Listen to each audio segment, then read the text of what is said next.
So I wanted to just start off quite strong. I've been putting out quite a lot of content around evening, girl. I've been putting out quite a lot of content around Caris, and I have noticed a pattern in, I'd say it's been a bit stronger in the past 3 months, including the last episode with the whole step situation. But the thing is, thanks for the follow. Thanks, Ange. Although steps, to our knowledge, hasn't, done those same things in Caris Church Cult, the reason why that is so significant is because a lot of the women who have experienced, SA in these environments have had an experience where they've been greeted by their pred previously before coming into the church cult, or some sort of connection. And it's like, because it's this whole thing of, oh, when you're born again, old sins are passed away, behold, all new and new creational. There's no like vetting, there's no like common sense to like safeguarding and things like that. Thanks for the follow, Cece. There's no safeguarding. Do you get what I'm saying? So it's like, I describe it like when I was there, I felt like it's like I'd leave my brain in the door. It's like I'm taking out my brain, I'm putting it in the box, and I'm going along, and then I'm going to go and operate in whatever ministry God has called me to do. I just don't think that's wisdom. They pick and choose and cherry pick, certain verses to say that fit their rhetoric and their narrative. And this all feeds into, how do we know that a cult is a cult? It's not through the cult leader. It's through the behavior of the cult members. That's how we know if it's a cult. So at first glance or whatever, you coming into these environments, you think, oh, this is a really polished look, etc. But I want to look at this a bit deeper. I want to look at this through a cult psycho ed lens, because I've had enough survivors that have come forward. I knew Caris was a cult from before any survivors came, because I know of David Antry and I know of Caris Church Cult.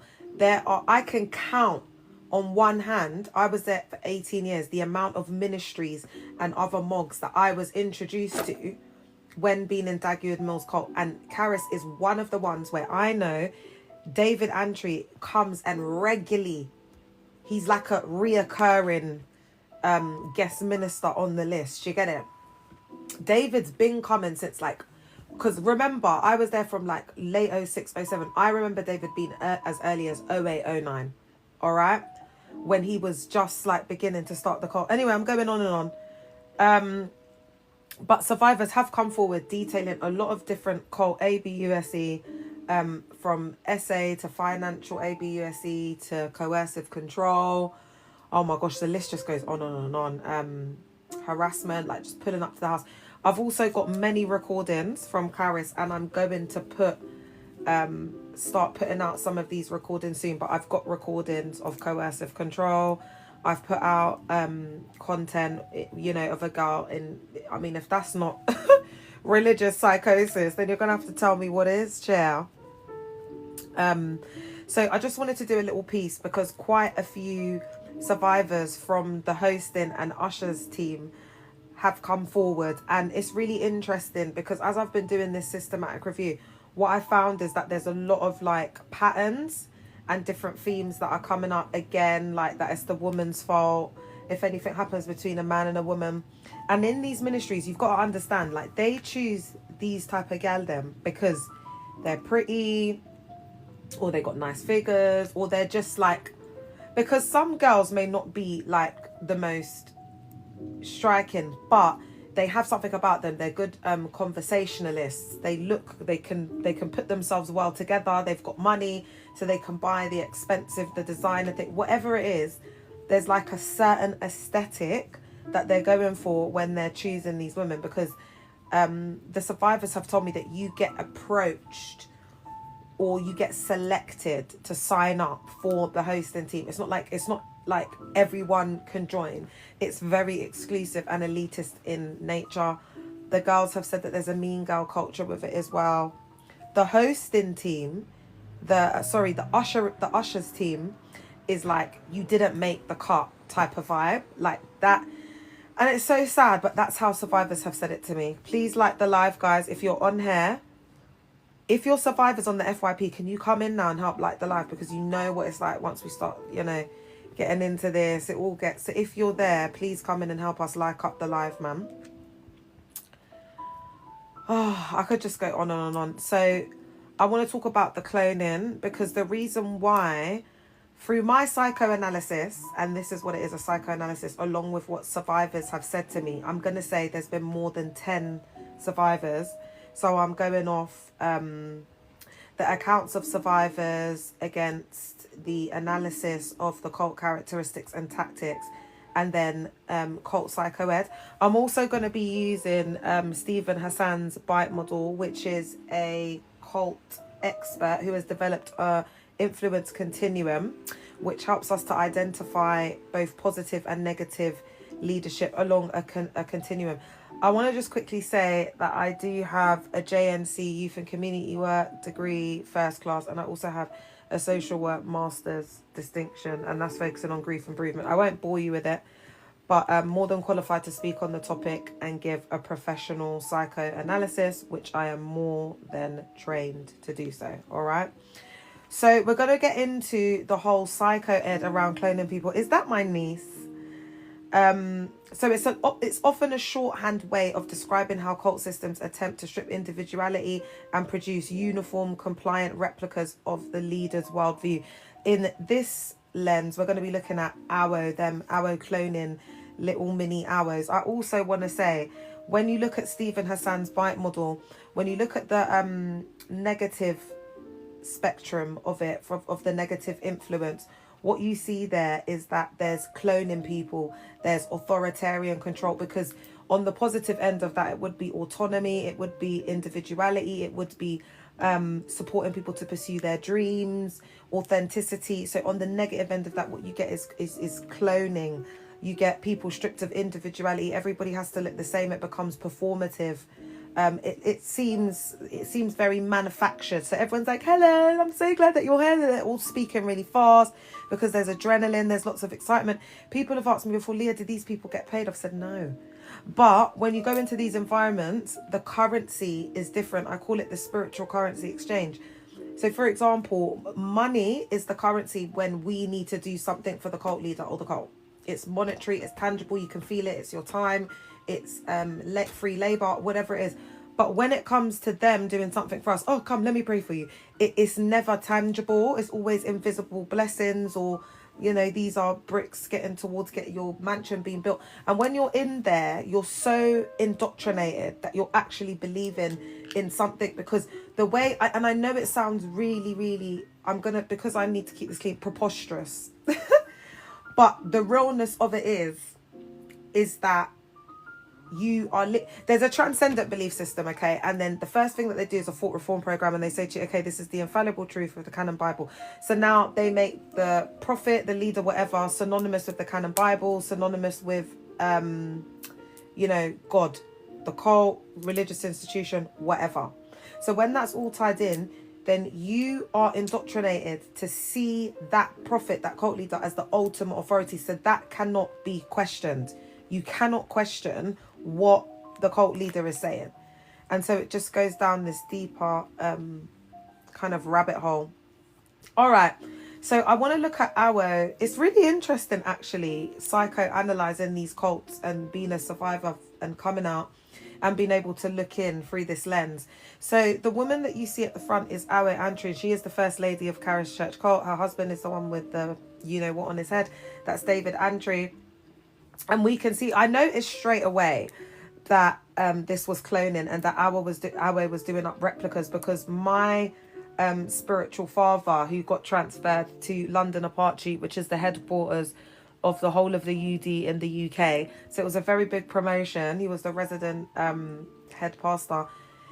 And long story short, she was exactly like this. So really into fashion. She thought it was really important how you looked, how you presented yourself. It's very like typical, like, what auntie from that place, beginning with G, ending in A. So because And you know what? There's so many similarities with Karis because it's a sister church cult. So David learned and has copied everything from my cult leader Dag. And there's different types of first ladies, but unfortunately for Awo, my pastor's wife was exactly like her. So when it comes to like uniforms, colours, block colours, pencil skirts, peplum skirts, oh, I don't know. It could be, I forgot that one. So one time she gave us this specific print to look for, and it was like the Prince of Wales. The Prince of Wales tartan or something. Thanks for the follow, Corbanar. I've got a bit of Cuban in me. Yeah, man, some Prince of Wales thing. You lot, sometimes it used to be chinos, like we rinsed that chinos, and then it used to be like tan shoes, tan belt, white shirt. So I was the one that would get sent to do this, have to put all the uniforms together, buy them, sell them. So that's why with the videos you can see there's a real creativity that comes out and really being able to explain what happens behind the scenes and then why we have that outcome. Because with cults, it's very subtle. You kind of have to have been in it and behind the scenes to see the very subtle tactics. But basically, one of the big red flags is that everybody looks the same.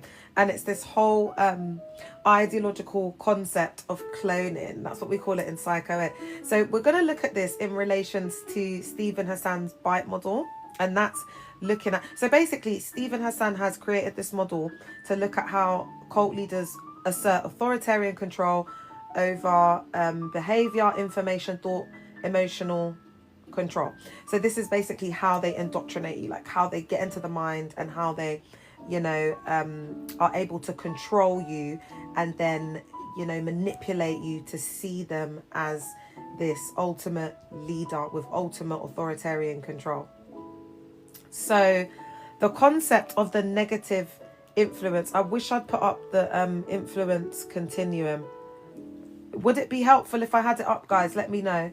The concept of the negative influence or cloning looks like this. So first of all, we need to explore, why do church cults clone people? In this aspect, I'm going to look at it. I'm going to look at this from a first lady lens.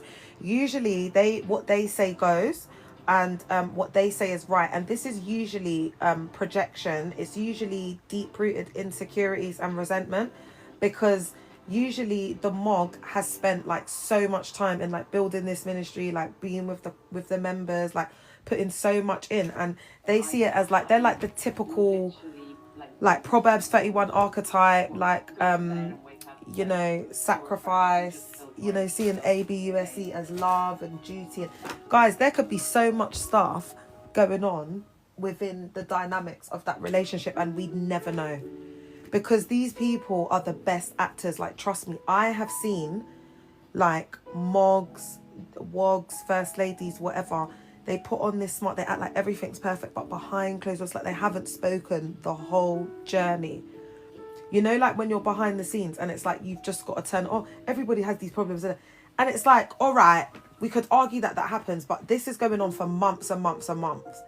There's like when you see the real, and that's why...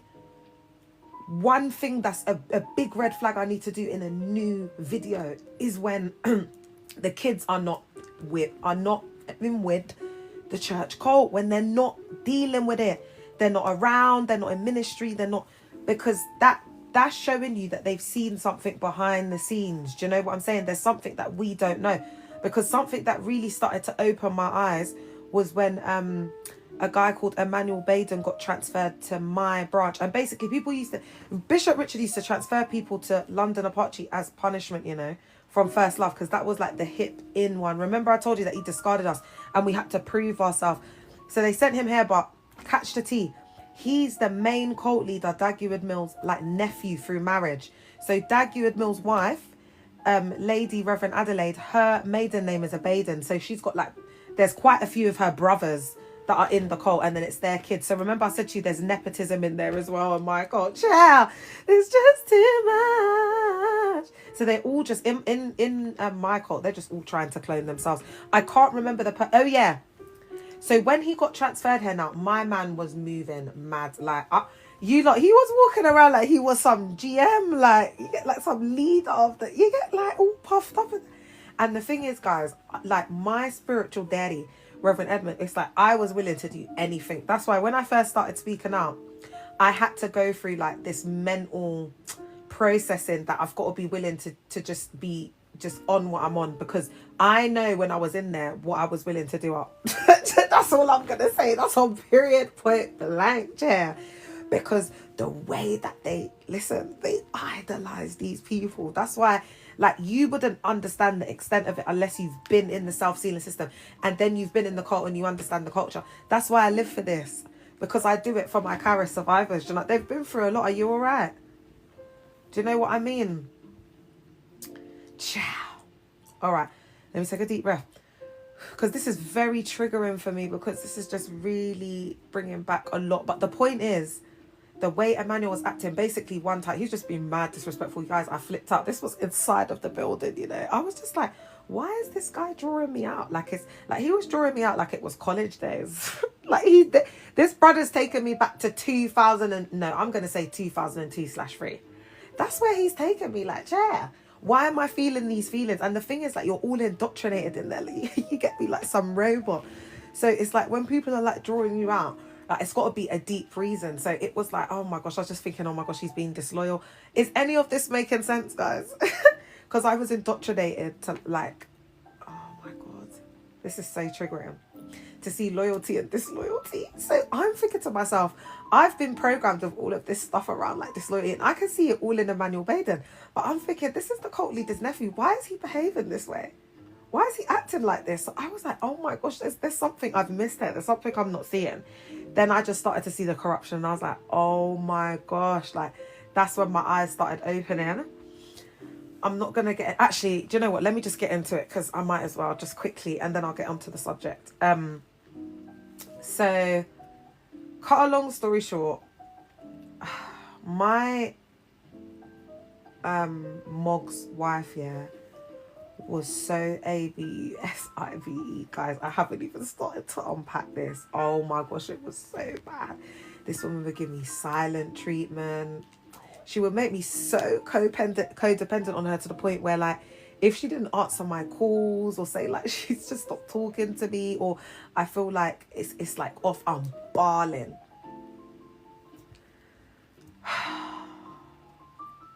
This woman made me believe that, like, this woman had me believing that I had some disorganized relationship with my mum. Like, it's mad how they get in your psyche, innit? Because as dependent as they get you to be on them, they're also like highly dependent on you. It's a supply. So I was just like, I feel like I'm walking on eggshells with her. And then her relationship wasn't that great with the Mog. So it's like I became her husband. It's so crazy. I know. Oh my gosh. This woman would give me so many tasks. It was just so stressful. I just couldn't cope. Like, it was such a heavy energy. It was so much of my energy being drained. They just need so much reassurance, and you just have to come on with a smile. It becomes codependency. Yeah, girl, I was drained. I felt like I had to constantly seek her validation, and I think because she was so insecure. And again, I want to say this was learnt behavior, I believe. It's the cycle of ABUSE. And you know what? I feel really bad having to like get this deep, but it has to be done, guys, because I know that a lot more people have been through this and experienced it. And the thing is, you have to be like really close, like have some sort of where they kind of like bring you into the, I want to say the inner fold. They all have different languages. It could, like, sometimes they used to say inner corridors. I know they HATE for letting me in, chair. I know Bishop Richard's sitting somewhere saying, I always knew about that girl. But how much do I really know, though? This is I wasn't brought close enough. This is the Lord God. Oh, thanks, Queen. Thanks, girl. Love you. I'm gonna call you, girl. No, wait, you lot, let me get serious. No, because you know what? I hope I haven't left the oven on, guys. Oh, sorry, that's just me being ADHD, and then also disassociating. All right. So back onto the cloning thing. So the reason why I believe that they do it partly is obviously because of like the resentment, but also you've got to remember, like, they're not number one, like, in the Mog's life. This is why I think it's so crazy. Like, you see the pick me level, yeah, is absolutely wild, because it's like the man will be in there. He's got like 1,000 people in there deep, and he's saying like, you know, oh, make sure you choose well. Make sure he'll just be going into the marriage. But the thing is, a lot of the time, yeah, they're talking about their own spouse. That's what, guys, I am telling you this from experience. The Mog is just there and just peppering the wife. Do you understand what I'm saying? Like, but people don't know Wagwan. Ooh, guys, when I tell you, yeah, it's just so traumatic, because I think to myself, I was supposed to be doing like a religious institution, but you know what it was? I loved them. I loved the people. That's the thing. And, you know, I think they were really trying their best for me. You know what I mean? It's just heartbreaking, man. The whole thing, the whole cycle. It's like, why couldn't they just be normal and just do things normally? Why do they have to control everyone? And because the whole thing is, yeah, you're supposed to come as you are. Oh, thank you, my love. That's a palindrome number. Thank you, babe. I didn't even clock it. You're supposed to come as you are, yeah? And the whole thing is, I get that they have like different ministries and you may need to tell people apart and this, but there should at least be a bit of individuality. Everyone shouldn't be looking like a clone, like dressing like, and the thing is, the reason why we can tell that this is like a replica and a clone is because a lot of these girls are young, but they appear to be like older, like, because it's like more of what a matured, like an auntie would kind of be wearing. Like girls like these, they don't wear fascinators and stuff like that. And another reason how you can tell as well that this is authoritarian, etc., is because this is given pyramid scheme, like very top down, very top heavy down. Like, so there's no, it doesn't give that there's autonomy. And I know there's no autonomy because they've got another ministry where the uniform is found. Like, they have tailors in there as well, but on ASOS, whatever. And they've got to purchase the stuff and it's all the same stuff, shoes, this and that. So you've got to have the money, you've got to have the income to be paying for the uniform as well. So so it is quite classist as well, because if you've got like single mothers or, you know, maybe someone who's like on benefits or unemployed or whatever, they're going to most likely put them in the ushers team, because more time they're wearing the shirt and then it's the scarf. And do you see what I mean? So it's like, I don't know, man. I'm not feeling it, innit? I'm not feeling it.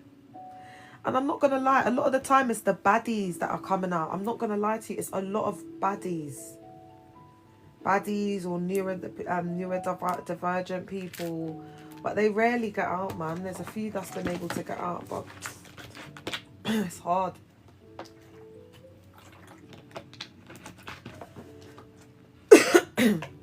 Sorry, guys, I haven't been 100% well. Okay.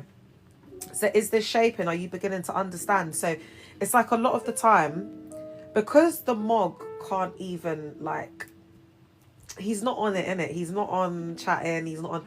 So he usually just gives the Wog, like the First Lady, like just a piece of the religious institution, which is usually the helping kind of departments or ministries or whatever, which will usually involve like hosting.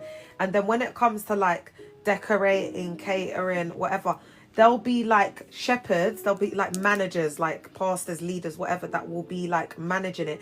But like when it comes to like if Archbishop Duncan Williams is coming, or Dagwood Mills, or Bishop Richard, or Auntie Mummy, then Arrow will have like direct oversight of that, and then she'll have specific people that she works with. Is there anybody here who's gonna let me know? Who's gonna let me know, like, if I got a bullseye, man? Is this a bullseye? There'll be like a team. And so that's why they already have these systems set up in place, because out of the like for example, out of the hosting team, they've probably got about like, I don't want to overestimate, let's say they've got like 10 branches, I don't know.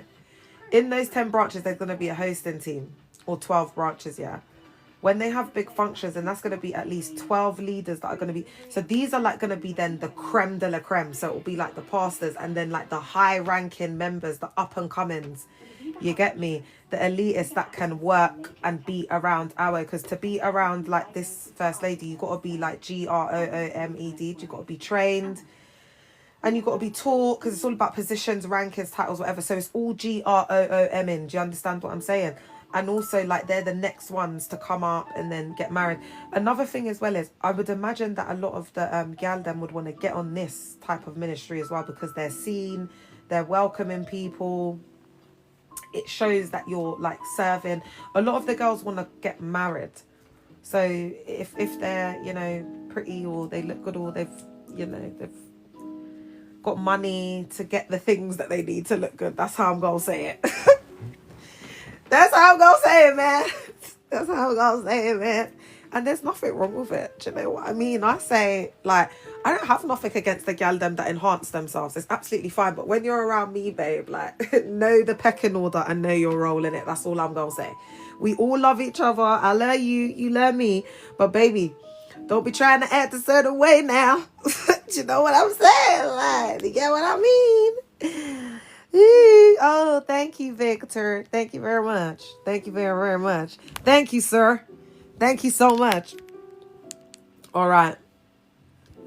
So is this shaping and framing? So it's like, it's all about groomming. It's all about promo as well, because you'll notice that the gal them that they're approaching, because remember, you have to be invited to come into this ministry. Do you understand what I'm saying? You can't just, you know, anyone just can't be in it. Okay, so you need to bear that in mind. All right. And so with these type of ministries, you really do get to see the heart. The ministry show you the heart of the first lady. So like, for example, I don't really have a first lady to compare it to, so I'm gonna have to compare it to Princess Diana, unfortunately. So what I'm going to say is, with Princess Diana, we saw her going out, helping people. You know, it's the things that they set up, you know, because the first ladies, it is similar to like how, you know, like the Queen would do it, you know, like what's Prince William's wife? What's her name? Kate, you know, where they have their charities, or what are they, patrons of things? So it's like that in these cults, okay? So when you see that it's very artificial, very much about how you look, your presentation, then you know it's going to be very shallow, very surface level. There's going to be a lot of pressure, because then you're going to see things creep in like perfectionism. So perfectionism, purity culture, modesty culture, etc.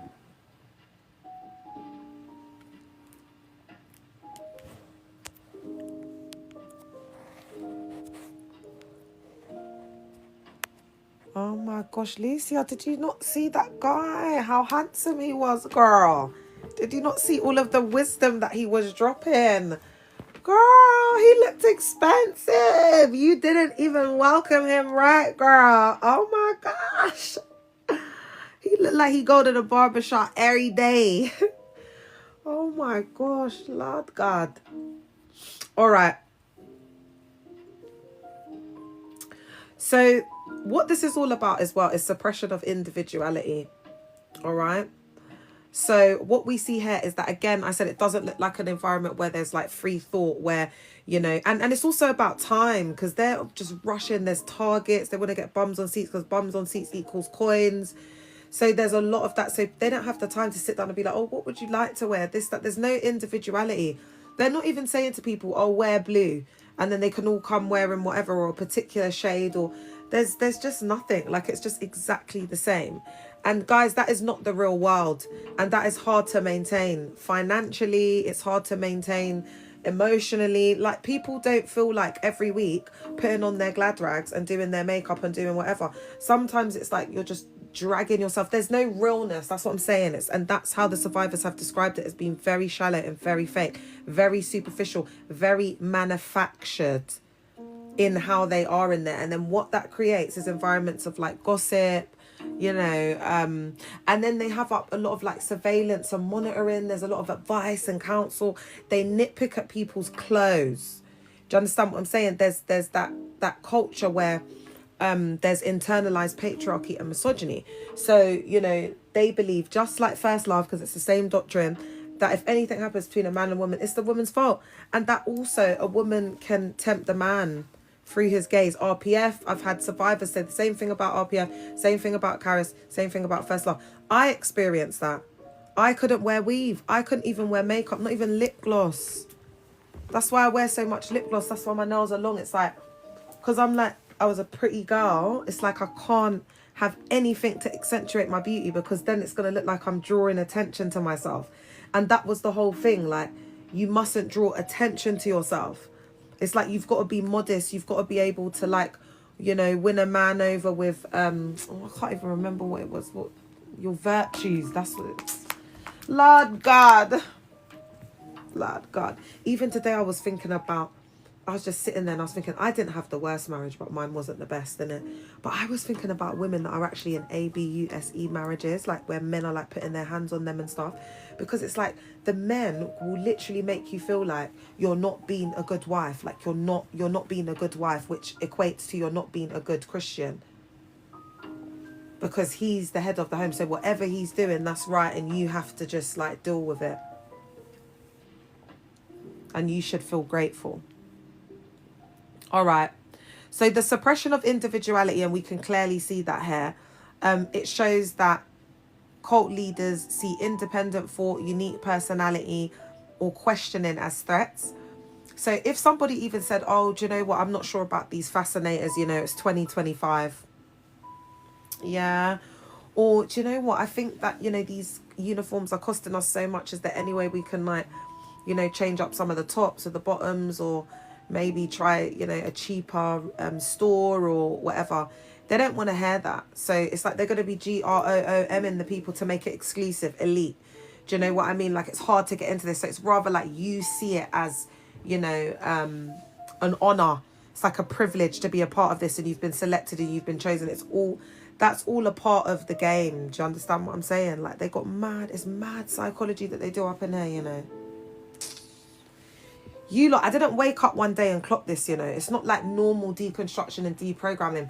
That's why now, as I'm starting to move into the deconstruction and deprogramming element of it, I have to kind of bring up my academia. Do you understand what I'm saying? Because it's been like 20 years of life experience and life work.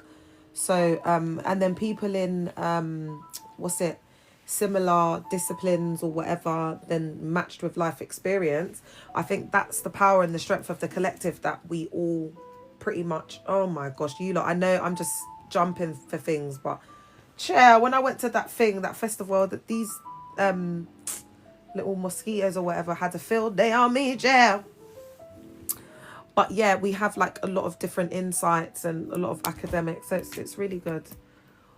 All right. So this is why we're able to frame and shape these perspectives. All right. So having said that, what do we think that the main goal is here? The main goal is to erase personal identity and replace it with a cult identity, the clone self, aka the cult pseudo personality. Yeah. Thank you, girl.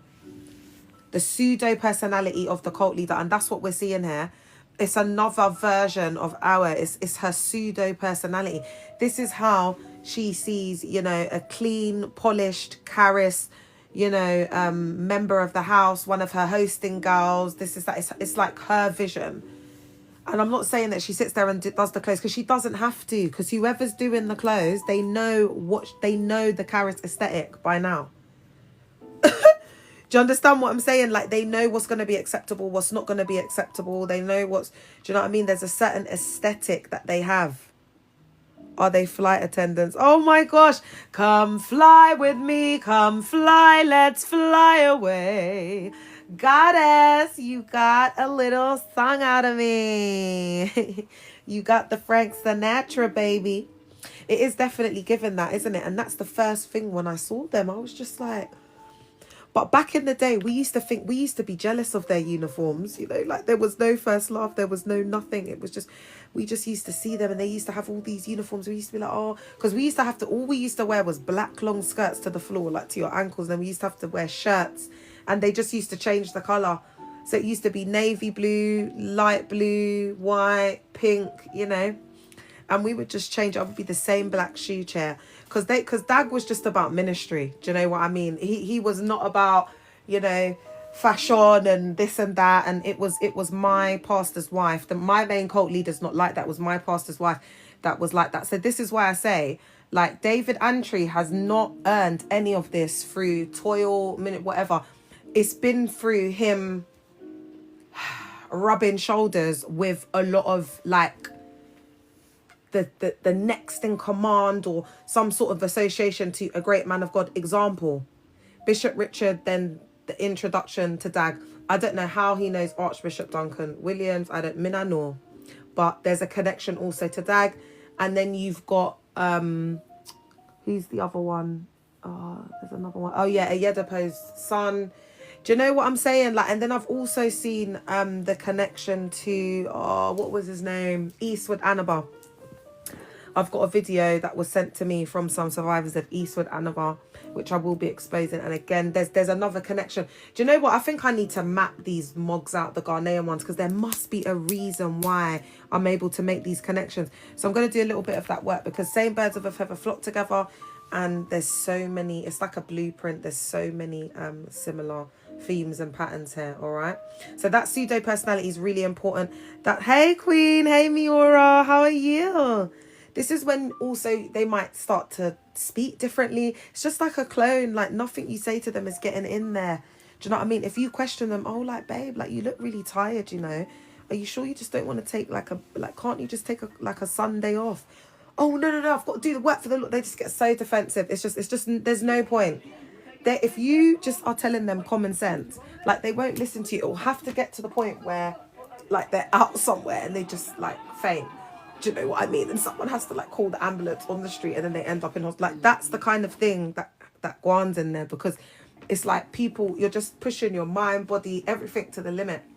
And I think at the moment there's going to be so much pressure because there's a lot more resistance. So if you are on the FYP and you're listening, please take care of yourself. Do you know what I mean? Like, make sure you take care of your mind and your body, because I had to learn the hard way, Chair. I'm fine, sis. How's your week been? Oh, it's been all right, my love. I feel like it's gonna get better though. I'm just itching for a little, like, steak. Those who know. You get me? All right, let's get into it, guys. So installing a false self. This is another reason why they clone the members, okay? Survivors often describe feeling like they were not themselves in the cult. The cloning is essentially the implantation of a programmed identity that mirrors the leader's expectations. So remember I said to you, this is going to be the aesthetic, like a Karis daughter, a Karis girl, one of David Antry's girl, whatever it is, because this is like meeting the expectations of ours. It's like you're accepted, it's validation.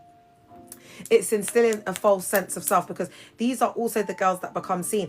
And then they'll put like little indirects in the preaching, like he might do something like, and don't you think the hosting team look beautiful today? Don't you think they look beautiful? Don't you think, yes, don't you think they look beautiful, brothers? And all the brothers will be going, yeah. And this is what we are talking about. Be in positions where you can serve, where you will be seen. This is what we want to see. That the women are here and they are servants. So they go into a whole thing. And it's like, this is what the women are aspiring to be. Do you know what I mean? Like doing the host and like having the husband. And it all seems all good and well. But when you start getting older, it's just not it. Yeah. But by then you're trapped. Oh my gosh. Do you know? Like, guys, do you know what happened to me today? I had to go and pick up some cleaning products. You know them Spanish cleaning products, yeah? Because I don't know why the woman stopped doing the store. Anyway, I'm a right old gypsy, me. I'm telling you. So, anyway, the sat-nav's taken me on some mad side road, yeah? As I've stopped at the traffic lights, I'm hearing some drums. Guys, don't ask me why I'm just picking up this drums, yeah? So now I'm looking. Because it's like the drums is like disturbing my spirit. It's almost like it's taken me into a trance-like state. And I'm at the traffic lights. Guys, as I look up, guess what church call it is? It's Redeemed. Because you know Redeemed have got a lot of those like units on top of like strange places. Like it could be a shop. It could be... I'm just hearing a drum. I'm like, raw. like the stuff that they do up. And that's why I'm saying, like, don't be like naive and thinking, oh, the smaller ones is fine. Some of those ones are the worst. It's just like anything goes. Absolutely anything goes in there, and the most horrific types of ABUSE you could imagine come out of those very, I call them backdoor CCs. Yeah. All right. Expanding the leader's image. Expanding the leader's image. So in this case, we can see that the leader often positions themselves as the ultimate model, spiritual father, mother, prophet, shepherd. So in this case, you know, David Antry is like the ultimate prophet, God's servant. Everybody's aspiring to get close to the morgue, to catch the anointing, etc. So now the ultimate ideal of the Proverbs 31 woman, which will be like the what are they called?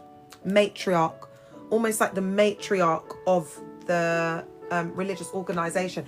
That would be where ours sits as the first lady. Hey, Miss CHM, welcome, my love. Okay, so that's the ultimate like level that you want to get to. So if there's this ministry that is like modeling this woman, then people are going to think it's good, even if they don't like the uniforms. And majority of them will not like the uniform. They're telling themselves that they've got to like the uniform, because they can't say they don't like the uniform, because then that's criticizing it. Hey, my love, that's criticizing it. That's, you know, you're disloyal. You're speaking against the vision of the house, you know. Sometimes we're not all gonna, but it's for the, you know, you might not like it on your figure, but you know, it's for the better of the, you know, the ministry. Everybody's got to look neat. Everybody's got to look like a steward. We're all represent, you know, that's the stuff that they do up in there. All right. Hey, Ogvi, you all right? Chair. Because I've been there. Do you know what I mean? Like, they just had me. I was learning too much because I was supposed to be elevating, and you know, I always felt like I was just there. Like, I can't even explain it. And then they gave me the choir director thing, but I was supposed to just be listening, like soaking it all in and observing. And actually, when you look at life, guys, the best thing to be is an observer. And I did watch like I don't know what to call it. It's just one of these really deep videos, you know, with Young and whatever, and it was talking about being the observer. I haven't quite processed it to understand the fullness of it, but there is definitely truth in being the observer of your life. And that's why I decide to spend more time with self, because I am a natural chatterbox. So for that reason, I guard my energy and myself, and I protect myself. And I believe I'm a neurodivergent adult. I'm in the process of getting my assessment done. So I just protect myself like that. Thanks for the follow, Roxy. Oh, I love your name. Your cult was strict. OMG, we only had to wear the same colour. No, this is Karis, but we didn't do it up like this because we're all about ministry. We're not into clothes, share. We're into souls.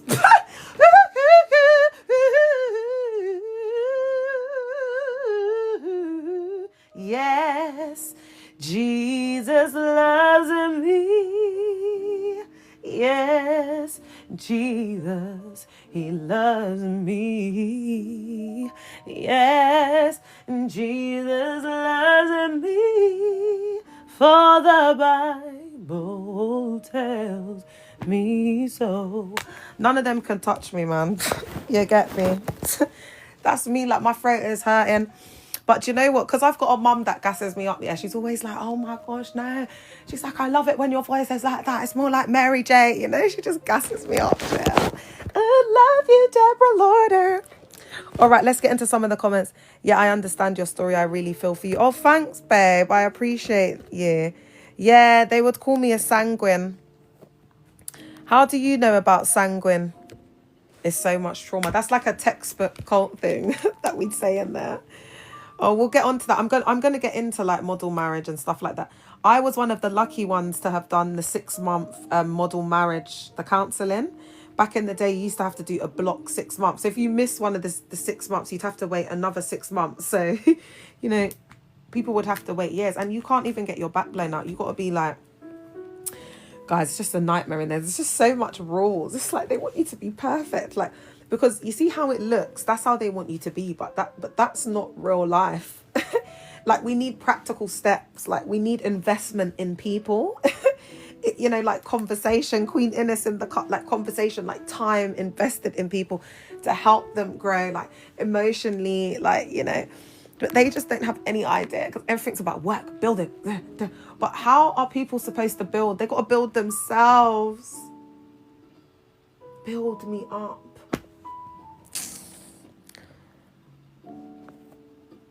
Ciao. It's absolutely exhausting. Hey, Queen. How are you? It's tiring. And that's why, like, my adrenal gland, my adrenal gland just gave up. My adrenal gland unalive, chair.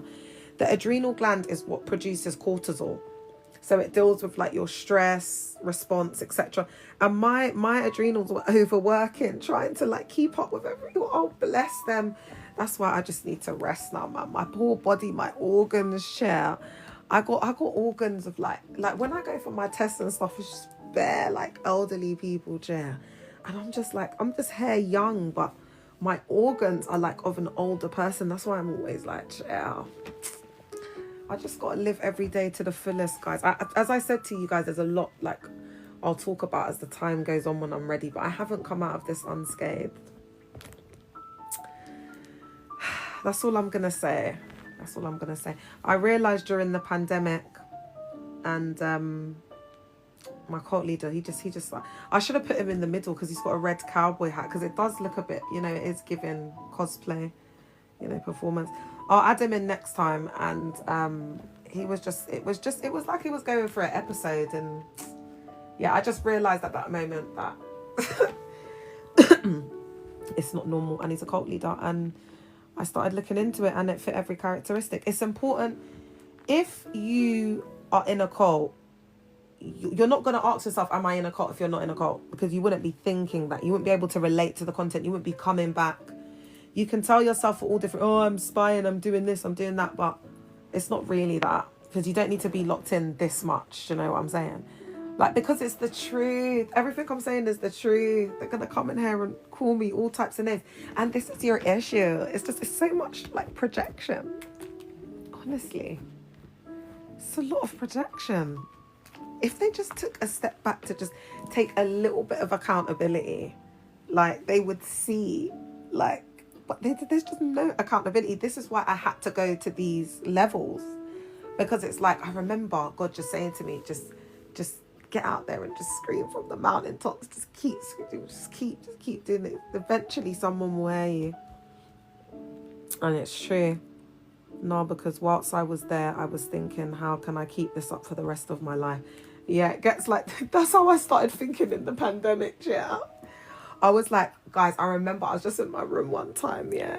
I'm so glad that God has done what he's done. Anyway, I was in my room, yeah, and there used to be this window. Anyway, let me just get to the point. And I was sitting, I just remember I woke up, it was one Sunday, and I was sitting there and I was like, if I don't leave now, I'm never going to leave.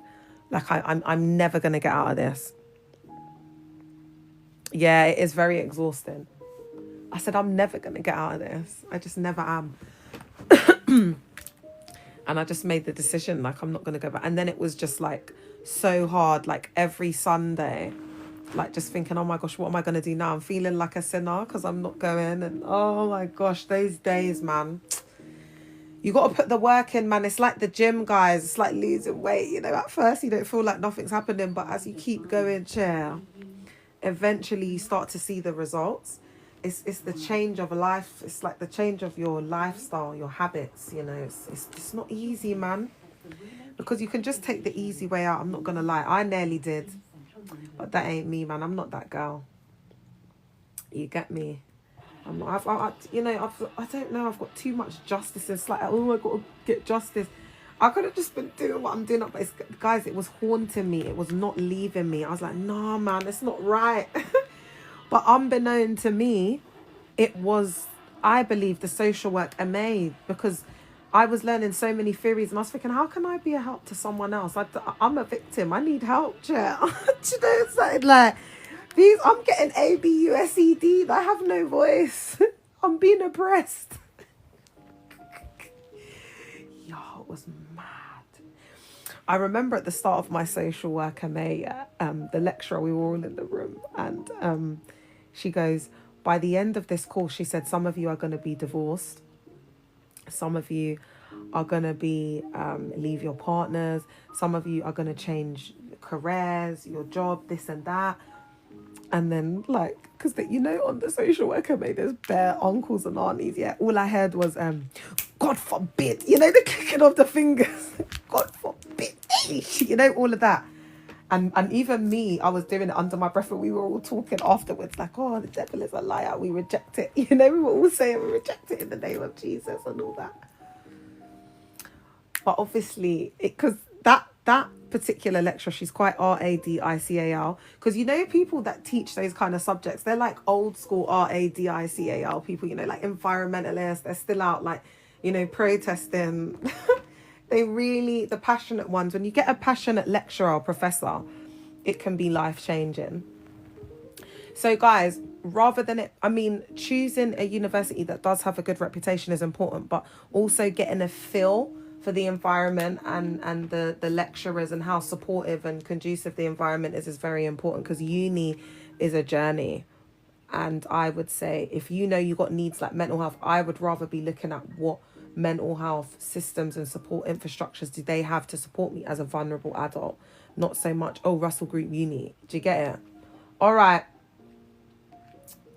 Expand. Okay, I've done that one.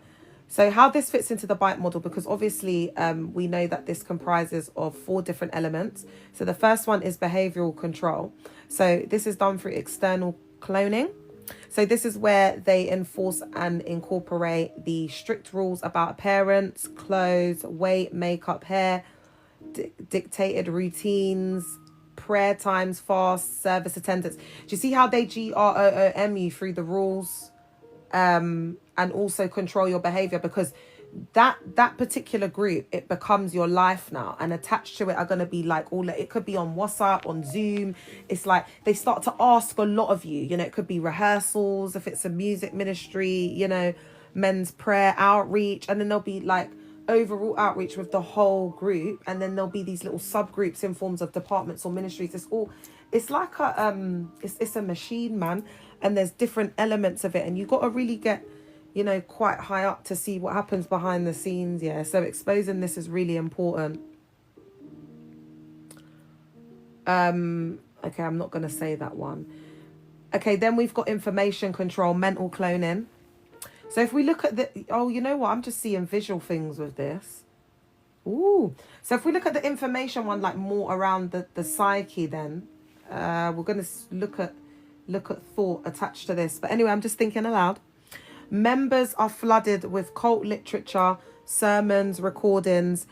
In my cult, we're encouraged to listen to Dag's messages 24 hours a day, especially whilst sleeping.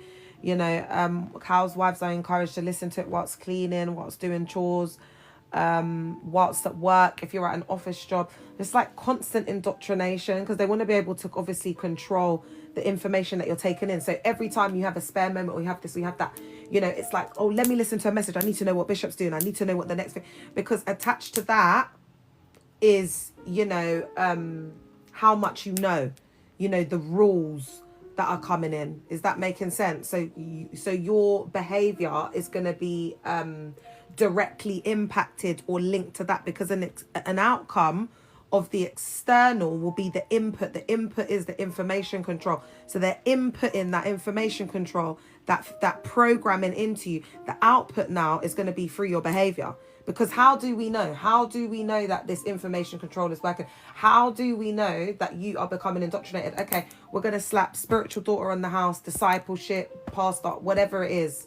Because the more indoctrinated you are, it's not even the more indoctrinated you are, it's just the more you're, you know, in the, you know what's there, yeah. That's when you're getting promoted, yeah? That's on period, point blank. Yeah, that's what it is, my love. What you got there? A sticker? How did you do that, girl? That's nice. Guys, I don't know how to do up nothing on TikTok. Do you know what, guys? I am going to get more thing about TikTok, but knowing what to do. Oh, gosh, guys, I'm just talking human fecal matter because it's late. But I wanted to do, like, a good live, because what I'm also going to be doing is putting these into, like, little pieces. I've been doing that. I don't know if you noticed, because I've got to have time to edit and do the content now, because it's really important as well. Thank you. That's my YouTube. Can you pin it, please, Ines? And for all those people that watch this later on in YouTube, let me know, are you enjoying the content that I'm making? I am going to do a live very shortly, but are you enjoying these recordings I'm putting up? You know, is there anything interesting? Please subscribe. Please subscribe. All right. So, yeah, so my cult leader's got these like Macarius collection of, but he's got hundreds of books, and we have to buy them. They're like overpriced. He indoctrinates us that we're sowing a seed into the ministry. Guys, it's wild, absolutely wild. I won't lie to you. So that information control, I have experienced that heavy duty. I know how that all works. So outside sources, books, media, relationships are forbidden or even demonized. So that's why when I recruited my ex-husband in, it was like demonized. It was shunned upon, because it's like, why are you doing this? It's like, you're defying the is it the logic? Yeah, you're defying the logic. You're defying what prophet has said will work. But I'm not seeing it like that. I'm just thinking, oh, I'm marrying the men I love. This is a man sent from God, because they've indoctrinated me to see it that way. Oh, it was wild. Guys, I'm not going to lie to you. For the sake of my kids. But do you know what? Everything has a time and a season, Chair. It's so funny, because my ex-husband used to be like, oh, I'm going to divorce you when they go to uni. But do you know what? I'm going to expose your ass when they go to uni. How about that, baby? Take back your power. I love this new me. It's because it's not like, it's like I want to say it's more of an upgraded version of me, because I've always been like this, just upgraded. Sorry, guys, I am going to get to the comments. I'm just, you know, because my mind's all over the place, I'm trying to stay on track. So this information control structure creates an echo chamber where only the cult's truth exists. Only the cult, because everybody's a clone and everybody's saying the same thing back. Do you understand? Because everybody's absorbing the same information. Yeah. That's why the brain, it just stops, like it gets rewired, but it also, they rewire it. But there's brain damage as well, guys. There's no new experiences. You're not growing culturally, mentally, emotionally. You're around all the same people, doing the same thing every single day.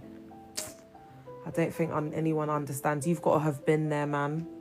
Mercy for forgive. Hey, Miss Kiko. So then we're going to, another thing that they do up with the cloning is through the thought control, and that is cognitive cloning. So are you seeing the different elements of self? Because remember I said to you that this is multi-dimensional, and this is because we are also multi-dimensional and multifaceted as a human being. Hey, Queen. Okay, and that's why we need to look at this from a biopsychosocial lens, and that's what Stephen Hassan does or has done with the bite model.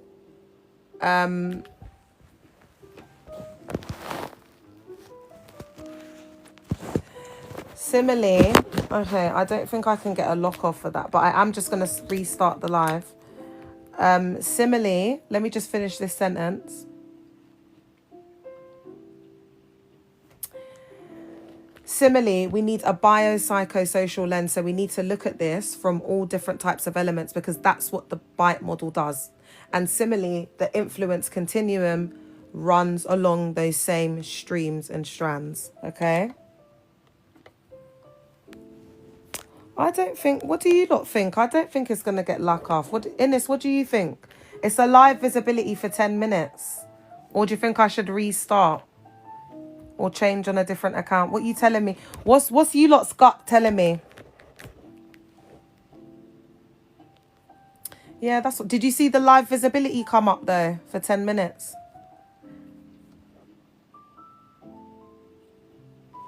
That means no.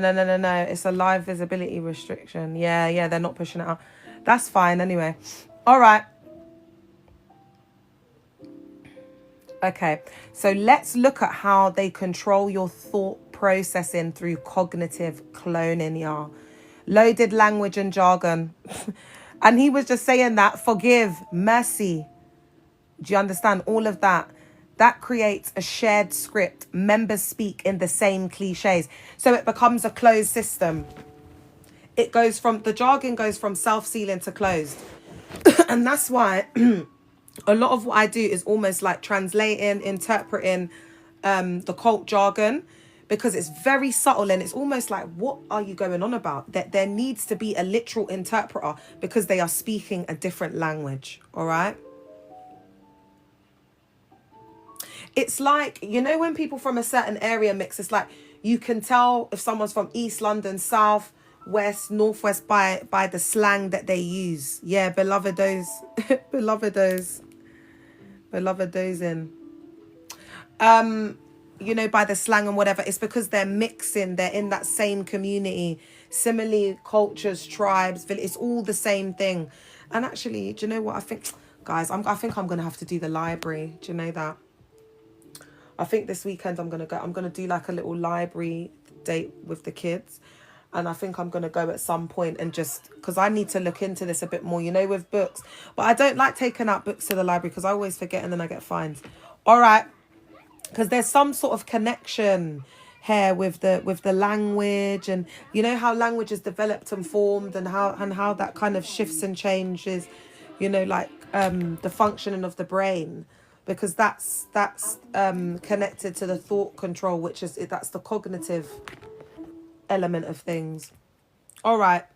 Critical thinking is reframed as doubt or spiritual attack. Members are taught to replace their own inner voice with the cult leader's voice. Oh my gosh, this is so crazy. Because that inner voice, you know, like, could be like God speaking to you. Remember I said to you, they cut off your connection with God. Is mad. So you just get programmed with Dag's voice. Guys, do you know that this is what can lead to actual psychosis as well? So it goes from like religious psychosis to full-on psychosis, because now people are actually hearing voices. Like, this is what happens. This is why a lot of young people go into that, because they're so dependent on the voice of the MOG, the WOG, the institution, whatever it is, that they can't cope outside of the system. They can't cope. And it's that's why I said to you, like, physically you leave, but psychologically you don't leave, because they still have the cognitive cloning. They still have you in that you know what hold through the cognitive cloning, because after you leave, you've still been programmed with the cult leader's voice. So that's why I say the deprogramming, the deconstruction, the deconstructing. That's why I'm on here every day. Do you understand? Because I know what it takes, because I have been really indoctrinated, like severely. And I understand how hard it is, because it's like, where do you start? I remember like saying to myself, like, what is deprogram? How do I deprogram myself? And I was getting myself into a real tizzle, because I was like, I've got to make sense of this. I've got to understand what they've done to me. It doesn't make sense. All right, we've got a question on TikTok if you're watching this later on Insta or YouTube. And the question reads, I have a question though. What do they gain from this? I've been trying to rationalize it.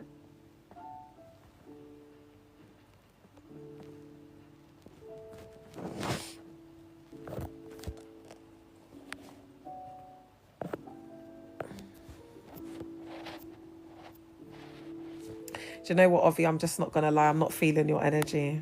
But thank you so much. It's absolutely been excellent to have you on board. All right, it's just too distracting. It's doing too much. I'm not getting the right energy. All right, so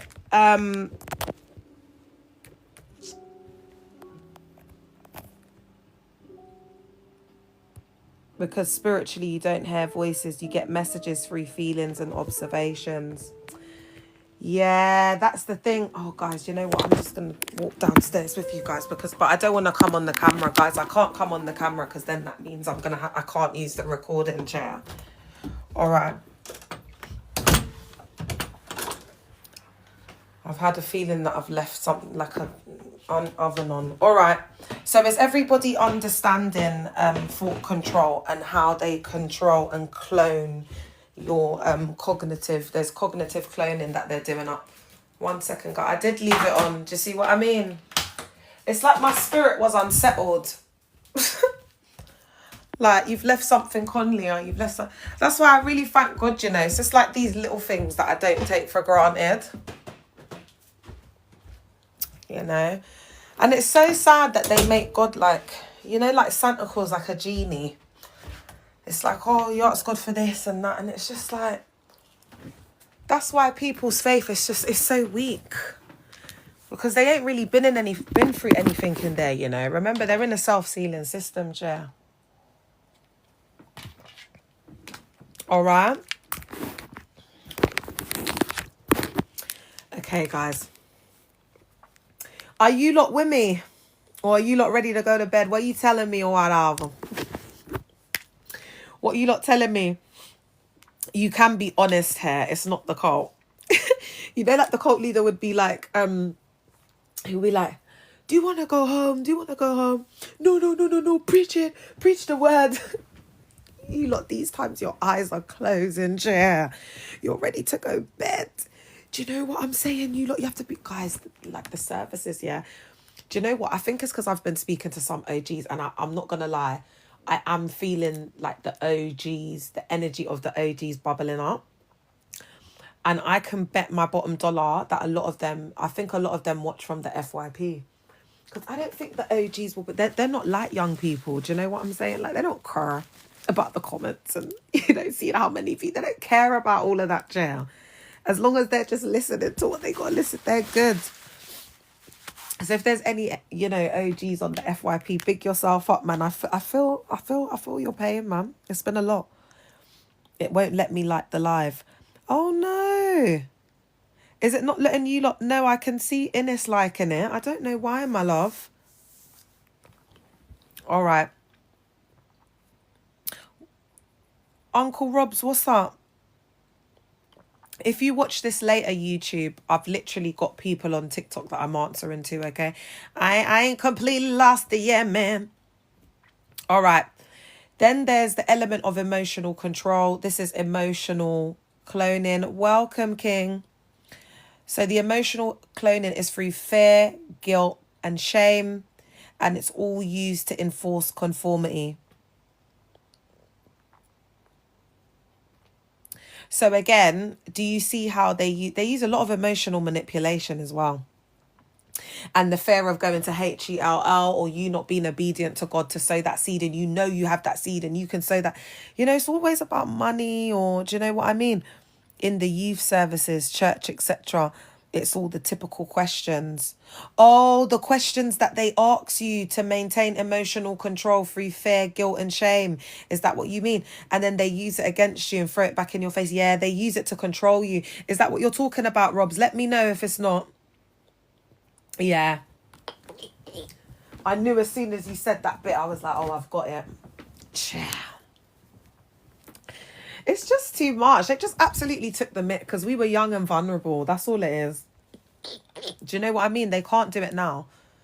But they did take the mick. Like, that's why I think we're all, like, this, we can't let it go because it was such a violation. Do you know what I mean? Like, you know, like you look back at your younger self and you're like, how could they do that? Like, I was so vulnerable, and like the things we were going through. No, man, it's too much, man. We need justice, yeah. Love bombing, rewarding those who comply. So that's really big. I wish I could voice note my response. Chair. Yeah, TikTok should do that, innit? We should be able to have, like, you should be able to accept it. But TikTok will start upgrading soon, though. But I don't know about these upgrades, man. It looks like it's getting more like Instagram, and Instagram's getting more like TikTok. I don't understand. Okay, anger, sadness, or personal desires are labelled selfish or sinful, so emotions are suppressed. And then I think once I do this one,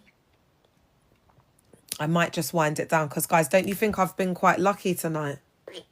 What do you think? I'm trying not to go to make that noise on the live because I'm trying not to be ghetto. What do you lot think? All right, so we're just going to look at what cloning in the psychoeducation terminology means, okay? In cult psychoed, cloning refers to the identity replacement process. Original self equals the authentic person before the cult. Pseudo self is the clone, the constructed cult personality. So that might be obedient, compliant, identical to others, subservient. You know, your voice could change because women are supposed to be softly spoken, and they'll back it up with, you know, verses out of context. Oh, thanks, babe. I appreciate you guys, man. The cult seeks to overwrite your identity with this new clone, the new version. In some cults to the extreme, like if you get up there, they'll change your name. Like my spiritual daddy changed my name to, well, he just added Mary, Leah Mary, after Mary Magdalene. There was a girl, her whole name changed. He changed her name. Say like her name was, it was so drastic as well. Say like her name was Megan, he changed it to Caroline. So we all knew her as Megan. Then one day they introduced her as Carolina. You know what I'm saying? Like, it was mad, yeah. She had to be calling this girl. It didn't stick though. Weird. All right. So the cults seek to overwrite your identity with this new clone version, creating a uniform collective where everyone looks, acts, and thinks the same. All right. So that is why I have been doing this content, because I want to start bringing in these concepts of cloning, how they do it, models, a bit more sort of ideological concepts around cult psycho ed, to just kind of tie it all in, but really for us to understand, you know, that nothing that they did was, you know, with a good heart or a pure intention. Absolutely everything in there is premeditated. They know what they're doing. These are all power plays. It's all psychology. All right. So that you can just let it go. You know, we need to, I think, in keeping our feet on the ground and being logical, you know, it can help us to just let go of some of the guilt, because everyone's in on it, babe. Everyone, absolutely everyone, from the first lady to the mog to the girl who picks you up every morning from the cult, to the shepherd or wog or leader or whoever that was told to befriend you, to make sure they could keep an eye on you and keep you in the cult, keep you trapped in the self-seen system. It all just like goes together. All right. This is why survivors often feel like they have to relearn who they are after leaving, because the cult tried to manufacture a cloned identity in place of their real one. So that's how you feel. Everything feels fake, and it's like you're screaming from the inside out. And it's like, that's why I said there were so many exit signs, but I couldn't find a way out. Where am I going? What am I doing? I'm like in this marriage. Like he's saying, every time I'm saying I want to leave and whatever, he's saying, oh, there's some bad, you know, places that are out there. But look at where we are, jail. You get me? But again, remember, these environments, they enable like misogyny, patriarchy, narcissism. You don't have to read between a lot of the lines. Do you get what I'm saying? Because not everything I can say, but if you've deconstructed and deprogrammed a certain way, you'll be able to connect the dots.